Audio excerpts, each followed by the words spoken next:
All right, everyone. Welcome to my inaugural edition of the Chace Bets podcast. I just wanted to break down some of my picks for this weekend. I'm doing mostly Premier League and MLS. I've been giving out my picks on my X page at Chase Bets, so you can check those out. Yeah, it's been a good year so far. We had a great summer. Did well in Euros and Copa America, so looking to parlay that into some success here this fall. And I'm just going to go straight into the first game of this weekend, which is Newcastle and Manchester City. Um, but before I do that, I just want to break down a little bit of my process. So you guys have a little bit of transparency into how I make my selections. I have a model that I use. It's based on expected goals, actual goals. I kind of do a home away split, and I kind of have a whole process for going about that. And I'll tell you, for each of the plays that I make, how I projected out that game. And I also like to use systems, some historical betting systems and trends, and I like to apply those to my analysis. And then finally, of course, just kind of what everybody does, take a look at the recency trends and see how teams are going, how well teams are doing recently, if there are any injuries, if there are, scheduling things. That's something I like to take into account a lot with soccer is rest, how that can play into totals and money lines and things like that. So my very first play, as you can see here, is Newcastle over 1.5 goals. I got this at plus 200. I think it's probably around plus 180 on most books. This was plus 200 at Bet Online. I'm going a full unit here. If you don't see me say on the screen that it's a half unit or a quarter unit or something like that, then it's a full unit play. Um, in this case, I like this bet a lot because Manchester City, they're out Rodri now, as we know. He's out for the rest of the year. De Bruyne is out. I think that Manchester City is a bit overrated this season. Kyle Walker, especially, I feel like he doesn't look that good defensively. Um, Thinking they may slip. I have a bet that I tweeted out for Arsenal to win the title of this year, but I did exclude Manchester City. So I took Arsenal to win without Manchester City. But I still think Arsenal is probably a slightly better team. I think Liverpool is in play too. I think this might be the year that City finally gets knocked off. So I'm going to be looking to be fading them for probably most of the year, especially now. They're coming off a tie or a draw against Arsenal that that was kind of a chaotic game. Most people would have thought that game would have ended 0-0 going into it. Probably still would happen many times out of 10, but we got a kind of a chaotic game there with the red card. And think that in this case, coming to Newcastle, going up north, Newcastle's a home underdog. Typically, when we're looking at totals, home dogs are good for overs. But in this case, I'm going to target Newcastle specifically because I have three systems on them.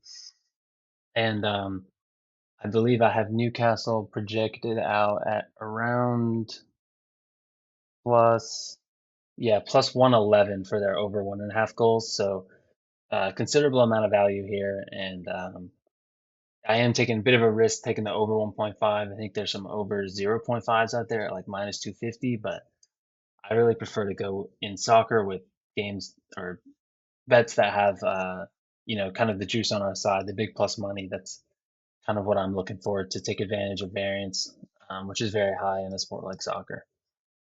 So that brings us to, of course, Arsenal. It kind of seems like Arteta is the new Mourinho. He's been playing some very, very park the bus style soccer, as we saw in the second half against City and Arsenal. The last four Arsenal games before that City game, they were all 2 goals or less. Um, so, we're getting plus money here for Arsenal and Leicester City to finish under 3 goals. I think that's really good. And as you can see, I'm also going to take a little stab on Leicester City and the draw no bet at plus 1420. This was available at FanDuel, probably still around there on most books. Um, this is just too low scoring of a game, in my opinion, to justify the line being this wide. I mean, Arsenal minus 500 seems kind of crazy when we're thinking there's probably going to be around 3 goals. Both of these sides are playing on 4 days of rest or less. I think Arsenal is on 3 days of rest. And I have three systems on Leicester at some pretty huge ROIs, 35% ROI and 84% ROI, which I believe that one's based on rest. And then 66% ROI. I think they kept it pretty close last time they played, and that was associated with that system. So, yeah, I think this is going to be a low scoring game. This is probably going to be like a 2-0 Arsenal type of game, but um, plus 1420, I think that's an implied probability of like 7% or something, which I think is it's too low. I think this could very well end 2-1 Leicester or 1-0 Leicester or something like that. So might as well take the stab there. But a full unit on the under three, that's kind of my most confident play here. And then we continue on to Brentford. This is a big bet for me. This is my biggest bet of the weekend. I love this spot here. Brentford over 1.5 goals. We're getting plus money. I'm going a unit and a half. I love Brentford. I've been betting on them a lot. Their expected goal statistics would make them really like a mid-table club, not a little bit higher. They lost Ivan Toney recently, so when we're thinking about team totals, we might go, well, that's kind of clearly their main source of offense. But he was out 8 months because of the whole gambling thing last year. And their stats were still really good. I don't really think it's that big of a deal. They're well adjusted now with Thomas Frank, and West Ham is playing on 3 days rest, so I would expect their defense to be a bit fatigued here. They're going on the road, and just generally speaking, an over 1.5 line at even money in the Premier League, considering the spike in offense we saw last year in the Premier League, is pretty crazy. I think that's a really great spot. I have this projected at minus 169 on the Brentford over 1.5 goals. And I've seen plenty of other sharps on this spot as well, either on Brentford over 1.5 or Brentford money line. So yeah, I think this is a good spot here. West Ham is probably going to play a end-to-end style kind of game, and I think it'll feed right into Brentford's hands. So I see them scoring at least 2 goals. At plus money, that's definitely a bet. And then we're moving on here to Chelsea and Brighton. This is one where I projected the line to be pretty much accurate, but I have four systems on Brighton, and Chelsea's playing with 4 days rest. Brighton's kind of a team along with Brentford that I do like. Um, and the reason why I went with the Toronto bet here, as you could see in the Leicester City one as well, I really don't like betting spreads for underdogs or Asian handicaps, as you would say. And the reason why I don't like doing that is because I think the draw is always a bit overvalued in the market, unless you're dealing with a tournament, in which case I bet draws a lot. As you could see in the Euros, I made quite a bit of money betting on draws there in the knockout stages. But typically in the regular season or the domestic season, um, teams are going for wins. They're going for those 3 points. They're not really playing it conservatively. They're going to make pushes at the end, and that's typically when we see the most goals in a game is the last 10 minutes. And that's because teams really want to get that win. So I like removing the draw from the equation, whether it's the draw no bet market or just a straight money line. Don't I really don't like taking like plus 0.5, double chance, plus one. I used to do it in the past, but I just think it really hemorrhages your ROI. So in this case, I'm going to stick with Brighton here, draw no bet, plus 245. I like this for a half a unit. Only a half because I have this projected pretty much where it's at, but I think Brighton is definitely the side here. And that brings us to Everton and Crystal Palace. These are like Two of the worst teams to start the season. I was pretty high on Everton going into it. I took a future on them, which does not look good right now. Maybe Dyke's on the way out. I'm not really sure. But yeah, these are two bad clubs, and typically when you have bad clubs, I like to go with the under. I think they usually because they both think that they can win. They're going to play pretty conservatively. Everton, especially, has been, at least for the first three games of the season, they were really, really, I mean, they were atrocious offensively. Um, have this line for the total under 2.5 projected at minus 184. So I think plus money is really good here. I think I got the plus money on Heritage. Um, but if you still see some pick'em, some like minus 110s, I think that's fine.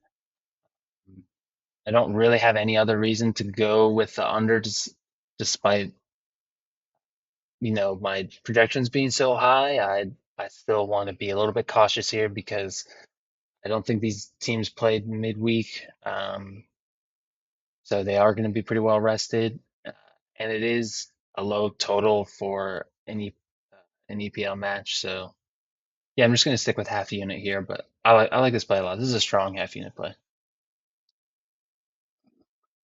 And then we have a pretty lopsided one with Liverpool on the road traveling to Wolves. I have five systems on the Wolves.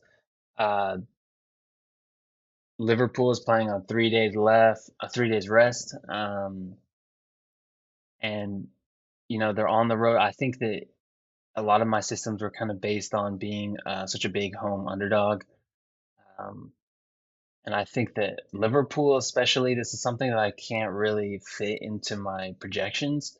But now that they're under Arne Slot, they're not really playing that kind of like blitzkrieg ball or whatever they call Jurgen Klopp's kind of insane counterattacks style of playing. Slot doesn't play that way, and we can see that the totals have been lower, and I think that's going to continue to be that way. I think the totals for Liverpool matches are still not as low as they should be. Um, so I'm going to target Liverpool's team total under specifically. I just don't think, I'm fine with a full game total here, but uh, there's just not a lot of value on fading Wolves. I think that the lines are pretty accurate. I think that they are pretty unlikely to score here. So I'd rather just make sure that all my investment is fading Liverpool essentially. Um, I think I had this projected around minus 170 for the under 2.5, but I think it should be higher given the circumstances, given Slot's involvement now. So I'm going with a half unit on Liverpool under 2.5 goals at minus 135. As you can see, I don't always play a lot of juice, but I didn't really want to go under 1.5. I think they're definitely going to score at least two here. Well, I don't know. I don't know, but I think that 2.5 is definitely the better bet for your return on capital in the long run. Um, so that brings us to my last Premier League play. This is on Sunday. This is Bournemouth versus Southampton. Southampton is really, I would say, highly likely to get relegated. I think they're the worst team in the Premier League by a big stretch. Uh, Bournemouth is only a minus 154 here at home. I think Bournemouth is honestly a top 10 side. I think this line, if this game were to take place at home with Bournemouth against Southampton, on the flip side of the season, we would see a much bigger line here, probably closer to like minus 250. Um, I have three systems on Bournemouth, just one on Southampton.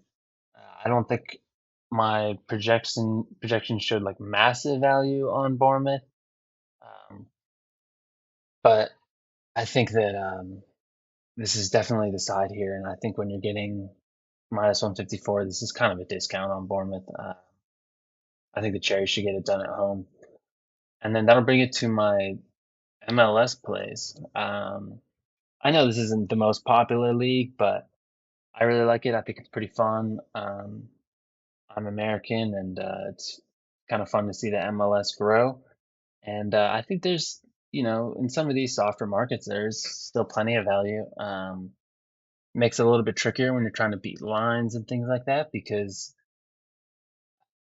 the volume can get kind of wishy-washy. Lines can kind of rapidly go in one direction based on maybe sharp movement or just kind of people hammering very popular side like Inter Miami, for example. So makes it a little bit trickier. So I don't always do a great job with closing line value, but I'm up around 6 units I think so far this season.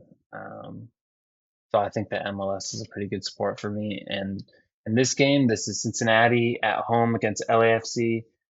LAFC has been kind of struggling offensively. I think they're having a difficult time trying to introduce Olivier Giroud into their attack, which doesn't really make sense. He kind of seems like exactly what they need, but I think he's been a lot slower, and they're really not used to having kind of a go-to guy, a go-to number nine there. Usually, Boanga is kind of doing his thing on the left wing, so um, they have been struggling. They've been struggling a little bit on the road, but they kind of had that terrible home loss to San Jose.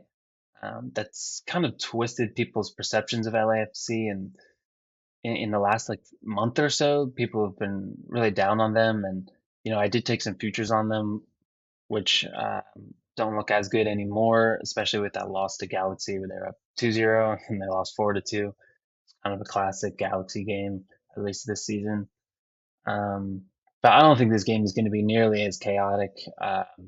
Both of these sides they still believe that they're in their race to win the conference. Um, I got a line of under three at plus money. I had this projected at under 2.5 at minus 120. Um, so I think there's a lot of value on the under here, especially considering that LAFC, they just played in the US Open Cup final on Wednesday. Um, and that game ended 1-1 going into extra time. LAFC ended up scoring a couple more, winning 3-1. Um, But this fixture especially has been low scoring in the past. I think LAFC have proven that they are slowing down a little bit offensively recently. So I think that there is more of a chance that this game ends under three than over three. So plus money, I think it's a good spot here. And that brings us to DC United at home against Columbus. And this is the beginning of a trend you'll see, at least just this weekend, where I am targeting road sides. Typically there's a lot of value on home teams in the MLS, and that is generally where I like to look. But we're getting to the point at the end of the season where there's some clear motivational deltas, you could say, where Columbus, for example, they're still in the race to win the Eastern Conference, but that's pretty low likelihood. I think Inter Miami will likely get it done this season, this weekend, and clinch it. But Columbus will still want that second seed, whereas DC are like, I think they only have like a 15% chance of um, making the playoffs in the East, according to, I like to use playoffstatus.com. I think they had them about 15%. Um, so a lot of people still think DC's still in it, but I think DC's pretty bad, besides Christian Benteke. So my projections had Columbus at minus 127. And, I think you're fine with taking the money line here. You could pay the juice and take the draw no bet. I think it was around like minus 130 or minus 140, but I kind of like going with the minus 0.25. This is kind of a unique one, the quarter ball, the Asian handicap, where I'm taking the favorite spread in a way. I'm kind of splitting my bet on the draw no bet and the money line. But I like this because I'm still getting plus money. And, I am kind of hedging in the case that Columbus doesn't travel as well. But I think they should be pretty clear favorites here as opposed to the slight favorites that they are in the market currently. So half a unit on Columbus, I think it's a good spot for them. They really should win this game here if they want to go into the playoffs on a good streak. And that brings us to New England and Nashville. New England and Nashville are really bad. They're they're pretty terrible. But Nashville has had three straight results. Um, think they had a draw last game and then two wins before that. It seems like maybe they're finally kind of meshing under the new managerial styles of BJ Callahan. I was kind of high on him as a manager. I thought he was good with the U.S. national team when he was the interim manager there, but he really struggled in the Leagues Cup with Nashville, and then for a few games coming back. But it seems like maybe they're starting to kind of get his ways. I'm not exactly sure what's going on with Callahan, and Nashville is pretty bad, so um, maybe they're just finally getting into the swing of things with him. But New England's pretty terrible. I think Caleb Porter is the way he's been acting recently. He's been, I think, really delusional about our chances. I know he's kind of a guy who believes that they always have a chance, but I don't know. I don't really get him. I haven't been impressed by him. Um, I live in New England, so this is a little bit closer to home for me. I think he's just been pretty pathetic, and I wouldn't really give him another chance after this season. New England has scored 4 goals in their last 5 games and just two in their last three. Those games where they did score were at home, um, which is the case this weekend. But I just don't think that both these sides really think that they're going to start to give up on New England. I think Bobby Wood has had an incredible run of form recently that has led to some of those goals. But other than him, New England has looked pretty bad. I think they've kind of given up on Porter and going with New England under 1.5 goals here at half a unit at minus 108. I was hoping I could get plus money, but I have this projected at minus 156. And I think it could probably be a little bit higher than that, given the situation. I think Nashville look a little bit better now. They used to be a really strong defensive team just like 2 years ago. So, and I know they lost a couple guys, but I think under Callahan they should do better here. Um, so I like this play. And then that moves us to the Hudson River Derby. The New York Red Bulls, they're hosting New York City. This is at Red Bull Arena in New Jersey. Um, And when the New York Red Bulls have played New York City the last 5 games at home, the Red Bulls have won the last 4 of those. And in those wins, they haven't allowed a goal in any of them. And we've already seen this season that while Red Bulls have struggled to earn results at home, they have had an incredibly strong home defense. So that's why I really want to favor backing their defense here or fading New York City's offense. New York City's been really, really bad the last 10 games. They seem like they're kind of falling apart towards the end of the season. They'll probably still get into the playoffs, but um, they might even slip into eighth or ninth seed, um, especially Philadelphia Union. They've been super strong. So I could possibly see New York City falling down to maybe an eighth and Philadelphia grabbing that. They've just been looking really poor here. So I have this game projected at under half a goal for New York City at plus 130. So I think there's a ton of value here.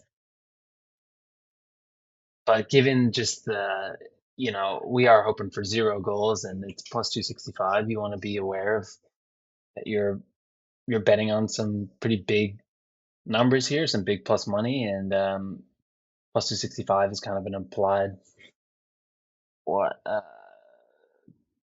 20 something percent, 30 something percent. It's not super high, so I wasn't really comfortable going a full unit here, but I think this is another strong half unit play. This is one I'm really looking forward to here. This is a great rivalry. So yeah, hopefully we get kind of like a 2-0, 3-0 game. Red Bulls look dominant, and New York City continues to fall on the table.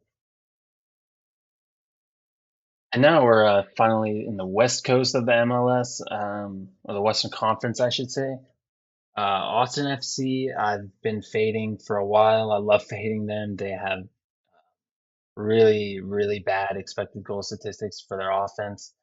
Um, Whereas Real Salt Lake, they have been struggling Recently, they've had some pretty poor results, but I don't think it's really that bad. So I think people are kind of overestimating um, how bad some of those results have been. They've still mixed in some wins in between. They really thoroughly destroyed New England, or maybe it was only, I think it was only 2-0, but it looked a lot worse from what I remember. And that was right after New England had beaten Montreal 5-0 on the road. So I think that that kind of narrative that Real Salt Lake is falling off is a bit overrated. And we're getting plus money for Real Salt Lake in the draw no bet market, which I just think is a pretty generous line. I have Real Salt Lake projected at minus 154 in the draw no bet, so I think they're a pretty clear favorite here. Again, this is a road team we're backing, but I think Austin deserves to be faded pretty much every game in some capacity. Um, so I like the draw no bet market here for Real Salt Lake. And that brings us to Chicago and Toronto.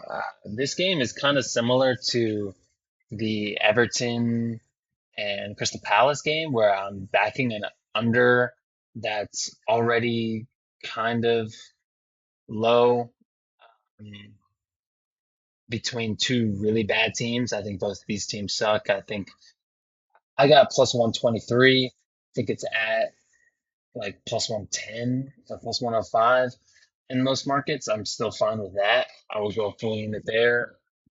I've just projected it around minus 150. Um, Chicago is just really bad, and Toronto has been pretty bad on the road.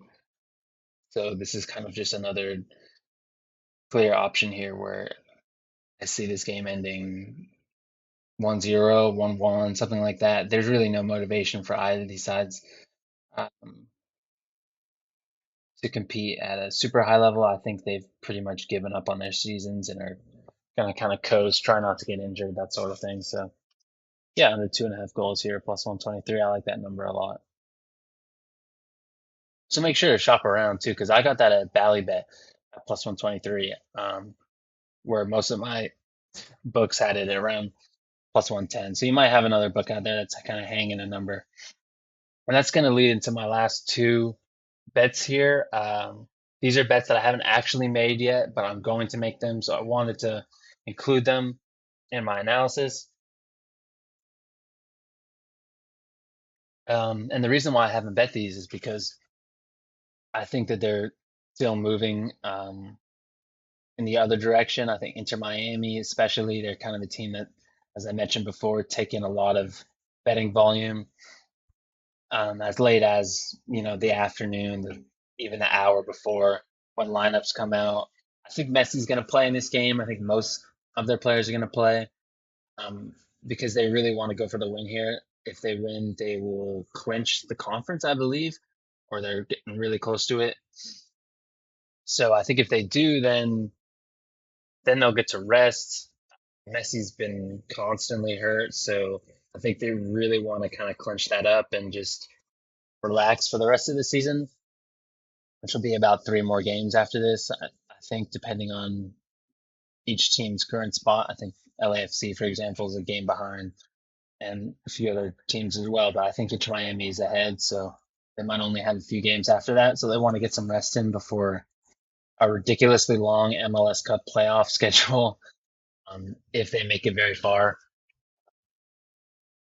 And when it comes to Inter Miami, their advanced stats are surprisingly not that good. I think some of this is because they're a really good team that capitalizes on low quality expected goals, so it may not be reflected as well how good of a team they are, which is why I am a little bit conservative here. For example, Messi's been consistently rated as one of the best finishers ever. He seems to um, really go against all laws of expected goals. So it makes it a little bit difficult to project, but I think there's clear value on Charlotte. Believe that they deserve to be where they're at in the table. I think they're sixth or seventh. I think they're sixth. I think they're above New York City. So I am being conservative here, but I'm going with the draw no bet market. As I said before, I don't like playing underdogs in the spread market. I have Charlotte projected at plus 140 for the draw no bet. And I believe most of the market has it around plus 350 right now. I think that could even get to like plus 400. We're just going with a small quarter unit, just given that situation. Miami wants to clinch, and their numbers could be a little bit inaccurate. So this is the final bet I have. It's St. Louis and Sporting Kansas City. This is another under here, but the total keeps moving in the other direction, so I'm just kind of waiting. I can kind of see why it's moving that way. I think that's kind of more of the public who's been seeing St. Louis score a lot of goals. They had that crazy 4-4 game against Portland Timbers. So I'm just kind of waiting a little bit here. I think this is already plus money at the under three, but it might even get to like plus 120 or something like that. Maybe I'll end up taking like a under 3.25 or something. Um, but I think this St. Louis offense is pretty overrated just based on those recent results. They've been exceeding their expected goals numbers by a wide margin. I have the under 2.5 goals projected at plus 110. So I really like getting plus money on the three. And think some of these, I think St. Louis is still slightly in the playoff picture, so they might be trying to keep it a low scoring game, um, or at least, protect a lead if they get one. Whereas Sporting Kansas City is out of it, but they always seem to come in and play hard. So yeah, that's going to conclude all my bets for this weekend. I'm feeling pretty good about this. I've got a lot of full unit plays, 1.5 unit play, as I mentioned with Brentford. Those are kind of big plays for me. I kind of scale my unit size around quarter unit to usually max 2 units, but really my max is 2.5 units. Um, so yeah, that's going to bring it to the end for me. You can follow me at Will Chase Bets on X, and that'll conclude this weekend. So hopefully I can get another one out. And let me know what you think. Let me know what you think about the presentation, how I did. This is my first time, so yeah, I'm looking forward to interacting with some people. So yeah, that'll do it. Thanks, guys.